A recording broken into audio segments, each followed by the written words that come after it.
J'ai une petite question au niveau de la mise à disposition des grumes et la vente bord de route. La vente, elle s'est faite en fait au groupement Sieur-Charpentier ou la vente, elle s'est faite au Sieur. Comment vous avez organisé en fait cette vente? Est-ce que c'est à l'entreprise adjudicateur du marché de travaux?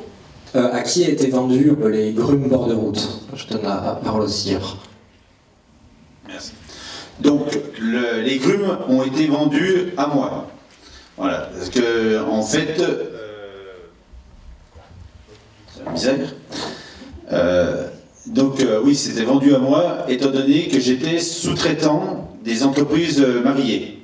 Donc, on pouvait me le vendre en direct. Voilà, ça évitait de faire une vente à l'entreprise mariée qui, lui, me revendait du bois, alors que moi, plus tard, j'allais lui revendre sous forme de débit. Donc c'était un plan qui était pas un peu foireux. Donc ça a été vendu à moi directement. Donc j'étais fournisseur du bois pour les entreprises mariées. Je veux juste rajouter, et du coup, ce qu'on fait, c'est qu'en fait, la Siricote nous fait une facture d'acompte au moment où elle réquisitionne les bois, et nous on fait une facture d'avancement pour l'approvisionnement, parce qu'au final, on va dire qu'on s'occupe de ça. Des fois, là pour le coup, vu qu'on a sorti les bois avant la neige, mais c'était presque 6 mois avant le début du chantier, donc du coup, on demande d'avoir, on va dire, on fait une facture d'avancement pour justement nous épauler sur l'approvisionnement des bois, quoi.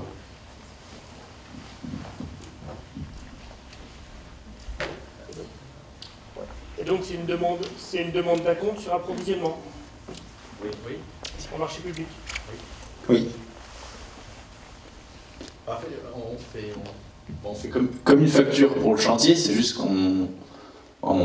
c'est pour l'approvisionnement des bois, quoi. Je sais plus, je crois que en gros sur un poste ça représentait, en fait on calcule le pourcentage, mais c'était à peu près 18 à 20% on va dire du poste qu'on facture juste pour la fourniture, quoi. On a une question également ici. Oui. Moi, je voulais savoir s'il y avait eu une réticence de la part de vous en tant qu'acteur, que ce soit maîtrise d'ouvrage, maîtrise d'œuvre ou entreprise, d'utiliser du bois scolité. Est-ce que ça a soulevé des questionnements particuliers ou pas spécialement finalement? Alors, y a-t-il eu une réticence de la maîtrise d'ouvrage ou de maîtrise d'œuvre d'utiliser des bois scolité? Nous, pour notre part, tant que le bois il soit scolité ou pas, tant qu'il, on va dire, simplifié en bois massif du C24 ou du GL24 en lamellé-collé, tant qu'on a la classe de résistance mécanique du bois, c'est vraiment la partie structurelle qui nous intéresse. Nous, qu'il soit scolité ou pas, ça ne nous change rien, quoi, tant qu'on garantit la résistance et la partie structurelle. Alors pour la commune, nous on a eu une opportunité de bonification de subvention pour utiliser le bois scolité. Donc moi j'étais intéressée pour que ce bois-là puisse être valorisé, et c'est à ce moment-là qu'on a véritablement aussi essayé de maximiser nos recettes par ce biais-là. Donc plutôt au départ, on fait plutôt confiance aux charpentiers aussi pour comprendre, pour nous faire le travail le plus sérieux possible. Et puis cet aspect-là, scolite, est arrivé en fait en cours de chantier. Donc on a pu bénéficier de cette subvention, et on a été, voilà, par le plan de relance, aidé à 2 reprises par la région Bourgogne-Franche-Comté et par l'État, parce qu'on utilisait du bois scolité. Donc on est rentré dans cette démarche également parce qu'on a été soutenu financièrement, ce qui a certainement neutralisé un petit peu nos réticences et nos inquiétudes.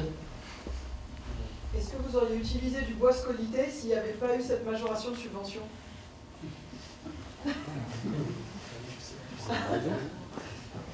Vous pouviez reformuler la question au micro? La question, c'est de savoir si on n'avait pas été subventionné, est-ce qu'on aurait utilisé du bois scolité? Je pense que, comme l'a dit Monsieur Cotte, le bois que l'on avait, qu'il soit scolité ou pas scolité, il avait une certaine résistance physique, il avait certaines caractéristiques de construction, de bois construction. Donc à partir de là, on avait plutôt du matériel, du matériau, et on voulait l'utiliser. Je pense qu'à l'époque du chantier, on était beaucoup moins touchés ici à Bois d'Amont, on était moins touchés par cette problématique-là. Donc on était moins submergés par cette inquiétude-là, cette peur-là aussi. D'où un petit peu le décalage que l'on a entre... donc on vous présente notre projet, l'intitulé de la conférence c'est vraiment comment utiliser du bois scolite dans le bois, et nous ça a été vraiment par opportunisme. On n'était pas sur qu'est-ce qu'on fait toute cette masse de bois qui nous arrive, que l'on doit absolument vite couper, vite utiliser et intégrer dans nos projets. Voilà, la machine était lancée avant même que l'on pense scolite en fait. Donc c'est plutôt... mais je vais peut-être passer la parole à Guy. Oui, alors juste pour compléter, enfin, moi, ancien forestier, et puis on a quand même un budget communal, je pense que même si on n'avait pas eu la subvention, je pense qu'en tant qu'élu, moi j'aurais poussé fortement à ce qu'on utilise ce bois scolité. Parce que déjà, il y avait eu... c'était du bois... bon, le marché était déjà complètement saturé, pas par nos secs à plus de 1000 mètres, mais en bas, le marché était saturé en bois scolité.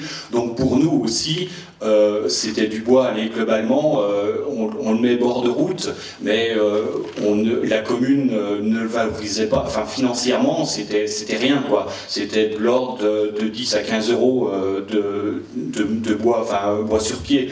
Donc pour nous, c'était quand même une opportunité de le valoriser, parce que je pense que c'est réellement une valorisation de ce bois scolité qu'on a pu intégrer dans notre bâtiment.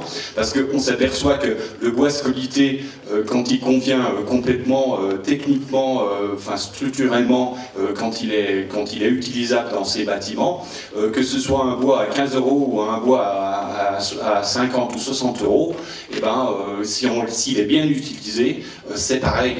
Donc, moi, en tant qu'élu, j'aurais poussé fortement à ce qu'on utilise le bois scolité, même s'il n'y avait pas eu des subventions de la région et de l'État. Merci. La maîtrise d'œuvre, vous avez quelque chose à ajouter sur le bois scolité? Réticence ou... Non, nous on est vraiment pour cette exploitation à partir du moment effectivement où ça répond à ce qu'on attend. Et puis on s'était dit qu'un peu de protéines animales, bon, c'était pas mal. Je voulais juste rajouter quelque chose. Je pense que Sébastien en parlera mieux que moi. Et je pense qu'il y a une question qu'on peut se poser sur le bois scolité, c'est par rapport à la rapidité d'exploitation entre le moment où on déclare sur pied sec et le moment où on va l'utiliser sur le chantier. Parce qu'en fait, tu répondras, mais pour moi, il faut qu'il soit assez vite sorti et exploité pour que justement on puisse bien l'utiliser et qu'il ne se dégrade pas trop vite, quoi. Et c'est là où je pense c'est vraiment cette histoire de délai entre le moment où on sait qu'on va utiliser ce bois-là et le moment de coupe, surtout en ce moment où on voit qu'on a pas mal de difficultés à trouver des bûcherons et des exploitants, quoi. Peut-être tu seras mieux expliqué que moi, mais... Oui, tout à fait. Les bois scolités, on peut les utiliser dans une construction, il n'y a pas de problème. Alors après, bon, pour les techniciens forestiers, ils connaissent, il y a deux types de scolites. Il y en a un qui est beaucoup plus destructeur que l'autre. Et donc le scolite typographe, lui, qui s'attaque aux cimes des arbres, en fait, fait sécher les bois, mais ils sont tout à fait valables à utiliser. C'est simplement qu'il faut les utiliser rapidement. Il faut éliminer, enfin les vidanger de la coupe pour les ramener en scierie pour pouvoir les écorcer. Une fois qu'ils ont été écorcés, en fait, vous avez enlevé l'insecte qui abîme le bois. Et donc, votre bois reste propre à utiliser. Et vous pouvez l'utiliser pour faire, comme là, on s'en est servi pour faire les montants d'ossature. Les montants d'ossature ont été faits, pour la plupart, dans les bois scolités. Voilà. Parce que le diamètre était suffisant pour pouvoir les utiliser. Après, c'est sûr que vous avez des fois une planche ou deux sur les côtés qui s'éliminent parce que vous allez avoir une piqûre, un trou de verre, que là, techniquement, moi, en tant que sieur, je n'ai pas le droit de laisser dans le produit. Voilà. En fait, que ce soit un bois vert ou un bois squelité, je me dois de sortir un produit de qualité. Voilà. C'est simplement que sur les bois squelités, le volume qui sera utilisé en charpente sera moindre. J'aurai une partie de bois qui sera utilisée en emballage. Voilà. C'est la différence qu'il y a entre le bois vert et le bois squelité. Et j'ai envie de dire, c'est là où on a l'intérêt de dire le scieur achète le bois directement à la commune, car il achète du bois qu'il peut réutiliser. S'il ne passe pas sur le chantier, il est capable de revendre, voilà, par exemple faire des planches pour de l'emballage, il a acheté le bois, il le revend, qu'il l'a acheté à Baudamont ou au Rousse ou à côté, au final il a acheté du bois qu'il revend, c'est son métier, quoi. Et justement, une question par rapport à ça, mathématique, on est passé de 375 mètres cubes de grumes à 75 mètres cubes de bois posé, un peu plus. D'accord. Alors à combien? 375 de mètres cubes de grumes. Plus une centaine de mètres cubes de bois chablis. D'accord. Ok. Et à combien sur le chantier? 75, à peu près la moitié utilisé, on va dire, en mètres cubes de bois. J'espère que je dis pas de bêtises. Sur les 375 mètres cubes de grumes, ça représente à peu près la moitié en bois de charpente bâtiment.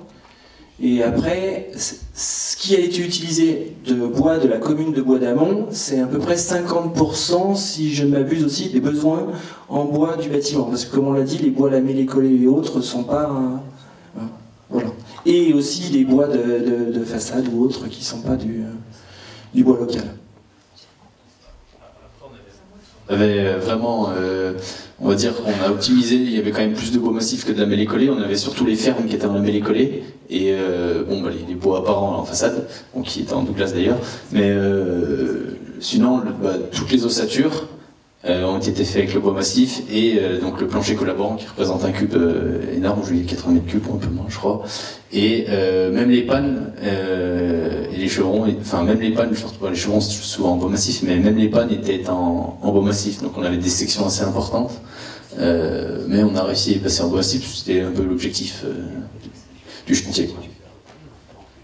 D'accord, merci beaucoup. Alors, juste, peut-être une dernière question, et après on va passer à la visite. Moi, ce que je voulais savoir, c'est comment vous avez calculé, comme c'est la commune qui a fourni le bois qui a été acheté par la scierie puis vendu au charpentier, comment ça a été calculé, le rendement, comment vous avez fait pour établir votre prix pour soumissionner ou pour choisir? Alors, je veux dire, il y a eu 500 mètres cubes, mettons, qui a été payé, peut-être pas tout à fait. Si le scieur il récupère, je dis 50% qui vend à côté en bois de charpente pour d'autres clients, la commune, elle n'a peut-être pas eu le meilleur rendement possible. Alors, comment la commune a calculé le rendement et la quantité de bois à aller exploiter en forêt pour répondre au marché? Le charpentier ou le scieur, je ne sais pas comment ça a été équilibré tout ça. Mais le principe c'est de vendre un volume de bois global. Le deal pour le charpentier et le scieur, c'est d'intégrer tous les bois qu'on a vendus dans le bâtiment. Mais vu qu'il a acheté un volume global, il l'a payé son volume global. Il a payé, en gros, il a payé 500 mètres cubes. Il a payé 500 mètres cubes. S'il a du bois en plus, il peut facilement le réutiliser et le revendre. Mais la commune n'est pas du tout perdant, parce qu'on a bien établi un prix au mètre cube vert et sec, donc c'est une vente. C'est comme si c'était une vente aux adjudications. Donc là, il n'y a pas de ratio, savoir ce que la commune a mis réellement dans le bâtiment. Le tout, c'est d'avoir un bloc, un volume, et que tous les bois qui sont intégrés dans ce bâtiment viennent bien de ce volume. Voilà. Oui, s'il vous plaît. J'avais une question simplement. Est-ce que vous pourriez décrire ce fameux plancher, si j'ai bien compris, collaboratif? Collaborant. Peut-être dans la partie visite, on fera plus des questions techniques, si vous voulez bien. Le volume de bois qui a été délibéré, qui a été vendu aux scieurs, correspond à la totalité de ce qu'on a utilisé sur le chantier. On est loin du 1 pour 2, on est sur 95%. On a même un temps pensé peut-être avoir à compléter avec d'autres bois, et finalement le chablis et l'utilisation du bois scolité nous a permis d'être exactement concordants entre le besoin, entre la coupe et le besoin du chantier. Donc sur cet aspect-là, on n'a pas du tout dérivé et le calcul avait été correct. Il a été fait d'ailleurs avec Monsieur Cotte en collaboration.